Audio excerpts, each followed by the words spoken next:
जब कभी भी आपको ऐसा लगता है कि आपका बोन ब्रेक हो चुका है, जिसे फ्रैक्चर भी कहते हैं, तब उस बोन को अच्छी तरह से हील होने के लिए उस बोन का ओरिजिनल पोजीशन में होना ज़रूरी होता है। ब्रोकन बोन को लेके कई सारे ट्रीटमेंट होते हैं। हालांकि प्लास्टर या कास्ट पहनने से कुछ बोन हील हो जाते हैं, पर कुछ घातक बोन फ्रैक्चर के लिए रिपेयर के लिए सर्जरी ज़रूरी होता है।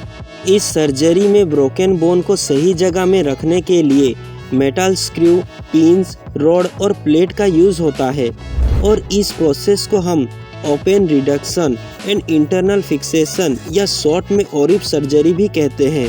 आज के वीडियो में हम ब्रोकन लेग बोन के सर्जरी को एक्सप्लेन करेंगे। सबसे पहले टिबिया बोन को 180 डिग्री एंगल में कट किया जाता है और उस टूटा हुआ बोन्स को निकाला जाता है।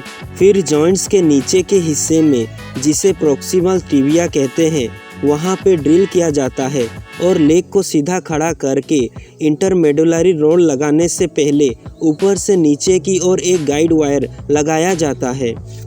फिर एक इक्विपमेंट ऑस्टियोटोम के जरिए उस ड्रिल किया जगह को थोड़ा लंबा किया जाता है। बोन की कटिंग, रीअलाइन, रीसेप और पूरे प्रोसेस को ऑस्टियोटोमी कहते हैं। बोन के अंदर रॉड और स्क्रू लगाने के बाद केबल पास करने के लिए बाहरी कॉर्टेक्स बोन में 2 ड्रिल किए जाते हैं और हमें इस चीज़ का ध्यान रखना पड़ता है कि कोई भी ड्रिल का पाथ एक दूसरे से क्रॉस ना करे। फिर उस ड्रिल किया गया होल्स में केबल लगाया जाता है और केबल के दोनों आखिरी छोर पे प्लास्टिक ट्यूब लगाकर उसे लेग के नीचे से निकाला जाता है। इसके बाद 2 रिंग सर्कुलर फिक्सेटर लेग में लगाया जाता है। फिर उस केबल को फ्लोटेड थ्रेड रोड्स में कनेक्ट किया जाता है। इसके बाद इलीजारोव क्लिकर को 1/4 टर्न के हिसाब से घुमाया जाता है और इसका 1/4 टर्न से 0.25 mm का स्पेस लेंथन होता है। एक दिन में 1 mm का बोन का स्पेस को लेंथन किया जाता है और 4 दिन में 4 mm का बोन का स्पेस को लेंथन किया जाता है, जिससे उस गैप में बोन सेल रीजेनरेट होता है और बोन को रिपेयर करता है।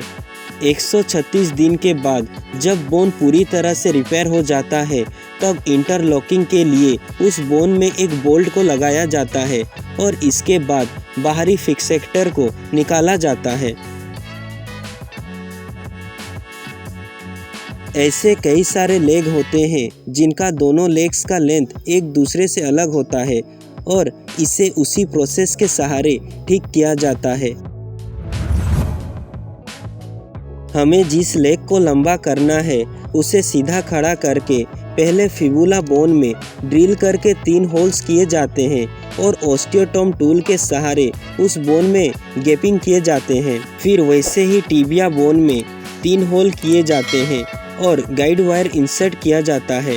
गाइड वायर को निकालने के बाद एक कैनाल बन जाता है। लेग को सही पोस्चर में रोटेट करने के लिए स्टेमन पिन्स इंसर्ट किए जाते हैं।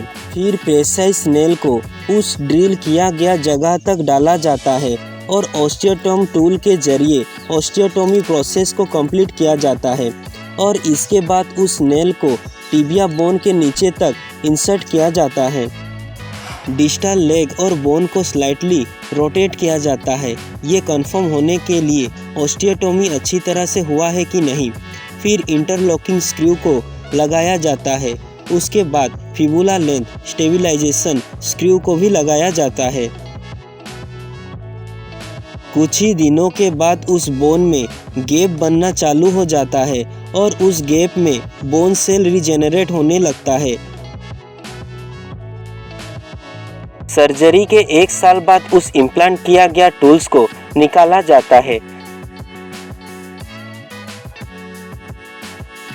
आज के लिए बस इतना ही। ऐसे ही नॉलेजेबल वीडियो के लिए आप मेरे चैनल को सब्सक्राइब कर सकते हैं। तो फिर मिलते हैं नेक्स्ट वीडियो में।